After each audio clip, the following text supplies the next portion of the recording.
सुप्रभात प्यारे बच्चों। आज मैम आपको एक बहुत ही अच्छी सी कहानी सुनाने वाली है। ठीक है, तो बहुत ध्यान से सुनिएगा और मुझे बताइएगा ज़रूर कि कैसी लगी आपको कहानी। ठीक, तो कहानी है एक चींटी की और एक कबूतर की। ठीक है, एक नदी थी, उस नदी के किनारे एक पेड़ था और उस पेड़ पर एक चींटी रहती थी। आपको पता है ना, चींटी तो छोटी छोटी सी होती है, तो वो चींटी वहाँ पर रहती थी। अब एक दिन क्या हुआ, वो चींटी जो है नदी में गिर गई और पानी का बहाव बहुत तेज़ था। तो वो अपने आप को बहुत बचाने की कोशिश करने लगी कि मैं किसी तरह से यहाँ से निकल आऊँ, किसी तरह से यहाँ से निकल आऊँ। उसने बहुत कोशिश की लेकिन वो नहीं निकल पा रही थी। उसी पेड़ पर एक कबूतर बैठा था।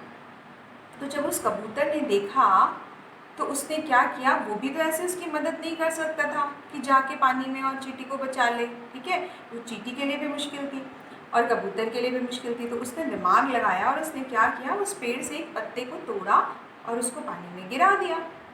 अब पत्ता था, वो तो तैर गया। वो पत्ता है, हल्का होता है तो वो डूबेगा तो है नहीं, तो वो उसमें तैर गया और उस पर चींटी चढ़ गई और पत्ता फ्लोट करके तैर कर किनारे आ गया, जिससे चींटी की जान बच गई। ये तो हुई चींटी की बात। ठीक है, अब जब ये सब चीज़ें हो रही थी, उसी बीच वहाँ पर एक शिकारी आया। ठीक है, जो शिकार करते हैं ना जानवरों का, तो वो शिकारी वहाँ पर आया। तो उस शिकारी ने क्या किया, वो कबूतर पे निशाना लगाने लगा। तो जो चींटी अभी अभी बचकर आई थी, उसने ये चीज़ देख ली कि अरे ये तो कबूतर पे निशाना लगा रहा है।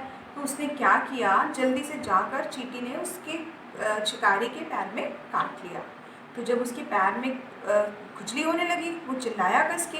और वो क्या हुआ, जब वो चिल्लाया कस के तो वो कबूतर ने देख लिया और कबूतर वहाँ से भाग गया। तो इस तरह से चींटी ने कबूतर की और कबूतर ने चींटी की जान बचाई। तो इससे हमें क्या शिक्षा मिलती है कि पहली चीज़ तो कोई भी चीज़ छोटी बड़ी नहीं होती है। ठीक है, चींटी एक छोटी है, फिर भी उसने कबूतर की जान बचा ली, और कबूतर बड़ा है तो उसने तो बचाई ही बचाई। और दूसरी शिक्षा हमें इससे क्या मिलती है कि हमें जो है दूसरों की हमेशा मदद करते रहना चाहिए। ठीक है, कैसी लगी आपको ये कहानी मुझे ज़रूर बताइएगा। Thank you, bye bye.